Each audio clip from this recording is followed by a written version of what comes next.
Hello everyone, good morning. এই sorry, good morning এখন নেই, এখন বেলা হয়ে গেছে অনেক, 12টা সাড়ে 12টা একটা বেজে গেছে। তা গুড মর্নিং বলা চলে না আমার। তা এখন থেকে সকাল থেকে আমি ব্লগটা স্টার্ট করতে পারিনি, তাই জন্য ভাবলাম এখন থেকে আমি আমার ব্লগটা স্টার্ট করি। বেলা যতই হোক ব্লগ স্টার্ট করতে যে অসুবিধা নেই, দেরি হলেও, তাই না? কালকে দেওঘর গেছিলাম, তোমরা সবাই জানো। সেখান থেকে এসে সমস্ত ঘরটরগুলো গুছিয়েছি। গোছানোর পরে সমস্ত যা আগাছা ছিল সব উপরে পাঠিয়েছি, ওপরটা একবার দেখে আসতে হবে, যাওয়া হয়নি আমার। আর রান্নাবান্না মোটামুটি কমপ্লিট হয়ে গেছে আজকে আমার। আর ঘরটা কীরকম গোছালাম তোমরা একবার দেখো, ভালো লাগবে দেখতে। এই যে ঘরটা দেখো কী সুন্দর গুছিয়েছি। এই যে এখানে বিছনাপত্র দিয়ে, এখানে আগাছাগুলো ছিল সেগুলো সব এদিক ওদিক করেছি। আলমারিটাকে এখানে দিয়েছি, এইখানটা সুন্দর করে গুছিয়েছি। এইখানটা এটা রেখেছি, এই র্যাকটাও এখানে রেখেছি। এই দুটোকে সরাতে হবে, মাসি এখনও মুছে যায়নি, তাই জন্য ওটাকে তুলে রেখেছি। আর সোফা মোড়াটা উপরে নিয়ে যাবো একটা, নিচে নিয়ে যাবো একটা, তাহলেই হয়ে যাবে।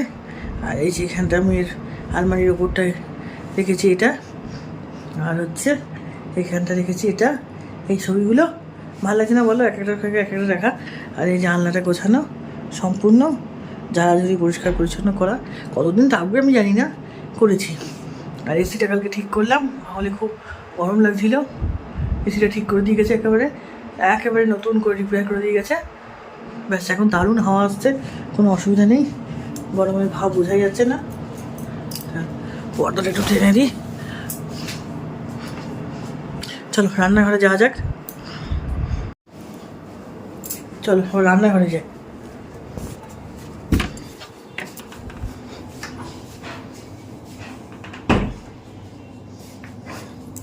এখনই এখানে কত গরম, আর কিছুদিন পরে কি হবে, ওই জন্য নিচে শিফট করেছি। রান্নাবান্নার সমস্ত সব কিছু সরঞ্জাম নিয়ে রান্নাঘরে গেছি, পায়খানা বাথরুমটাও পরিষ্কার করিয়েছি। দেখি ভাতটা কত দূর হলো।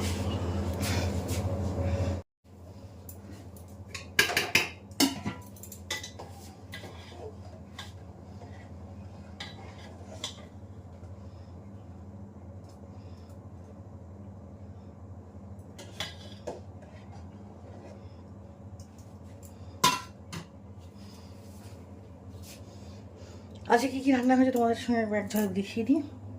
আজকে হয়েছে যে পনিরের তরকারি, ডাঁটা চচ্চড়ি, পটল ভাজার তেল, ওর বাবা খুব ভালোবাসে। যে আমার একটু মাছের ঝোল আছে, এটা মেয়ে খাবে বলে দিল। হ্যাঁ, টক ডাল,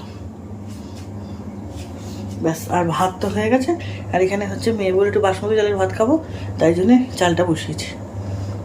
চলো উঠেই রান্নাঘরে বেশিক্ষণ দাঁড়ানো যায় না, এত গরম। ওটা তো পরিষ্কার করতে হবে আমাকে, র্যাকটা, ওটাকে নিয়ে যাবো নিচে। এখন করবো নাকি পরে করবো? থাক, পরেই করবো।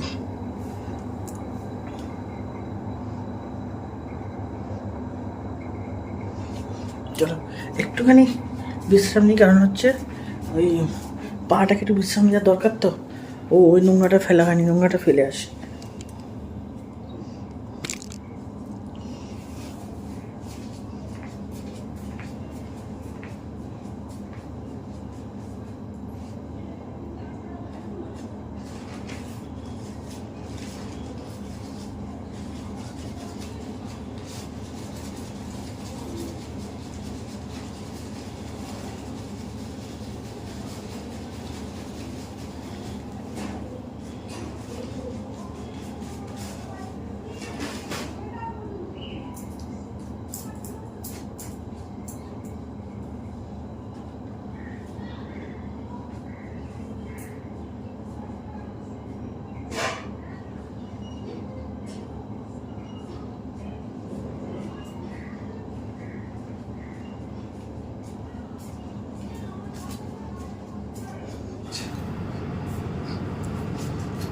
কতটা খিদে পেয়েছে ঠিক? ঠিক কতটা? চলো, তোমার জন্য নিয়ে তো বসে আছি আমি, সব কিছু সাজিয়ে, শুধু তোমাকে দিতে অপেক্ষা। চলো এসিটাকে একটু কমান।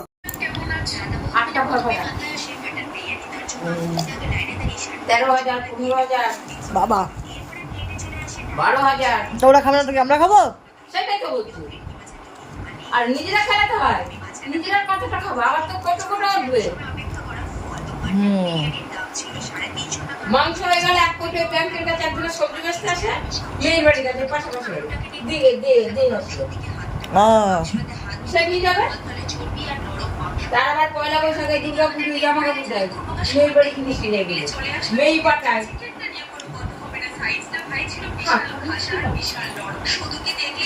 তাই তো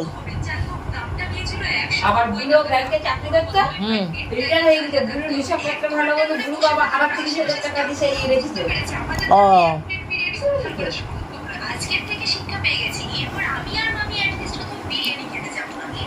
কি দেখিস?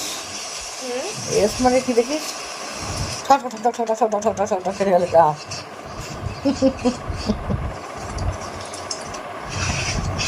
তাহলে কি আনবি, তোর মনে আছে? বলতো কি আনবি, ওই ঝালাই কত দেখি আমাদের। নমস্কার, বল না, বল। দাঁড়াও,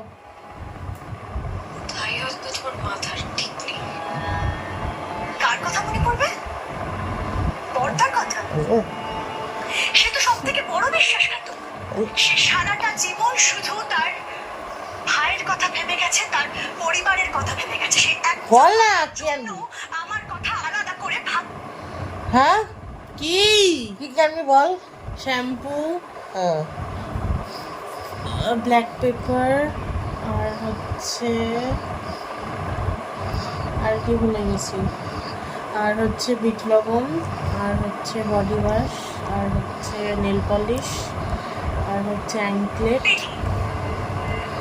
একবারের জন্য সে ভাবেনি যে তার তার বিয়ে হয়ে গেছিল, তার একটা বউ আছে।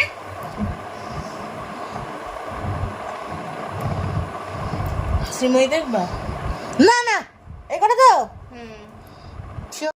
এখন মোটামুটি 5টা বাজে, একটু বেরোচ্ছি, একটু কিছু কেনাকাটা আছে, অনেক কিছু নেই, ফুরিয়ে গেছে, যেগুলো আনতে হবে।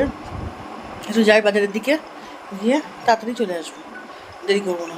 ওই যে ফোন এসে গেছে, চলো ঘুরে আসি, এসে তারপরে আবার কথা বলছি। আর রাস্তায় যেতে যদি কোথাও দাঁড়ায় বা কিছু করি তখন এসে সমস্যা হবে।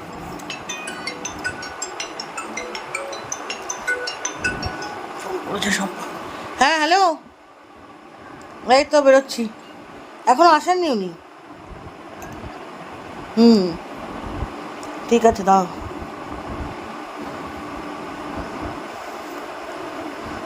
শম্পা ফোন করলো, চলো যেতে হবে। হোয়াটসঅ্যাপে কী মেসেজ এসছে বাড়ি এসে দেখবো।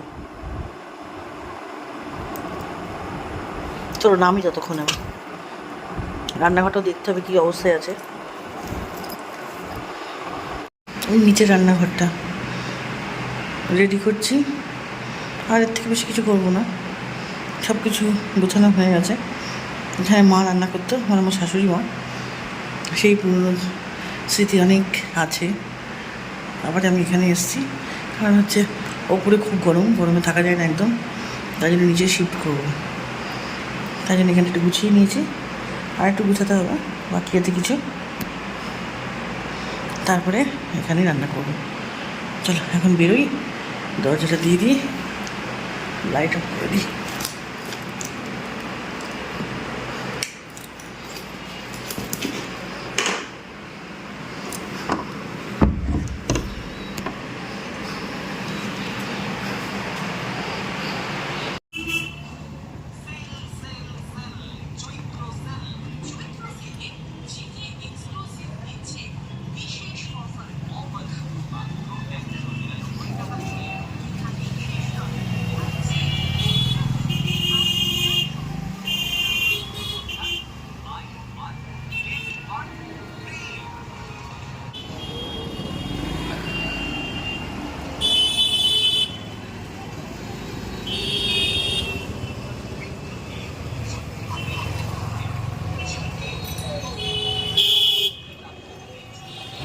পাঁচটার সময় বেরিয়েছি, এখন বাজে ঘড়িতে প্রায় 8:30। এই এখন ঢুকলাম বাড়ি, ঢুকে গেছি অনেকক্ষণ।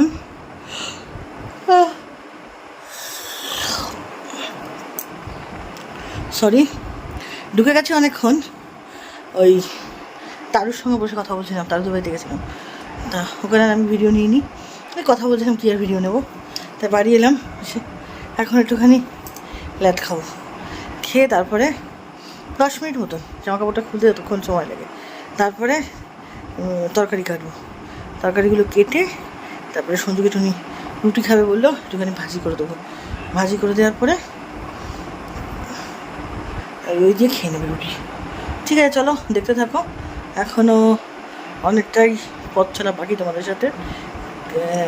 তরকারিগুলো যখন বসাবো আর যখন কাটবো তখন তোমাদের সঙ্গে দেখা করবো। জামা কাপড়টা ছেড়ে ফেলি, খুব গরম লাগছে, ভালো লাগছে না।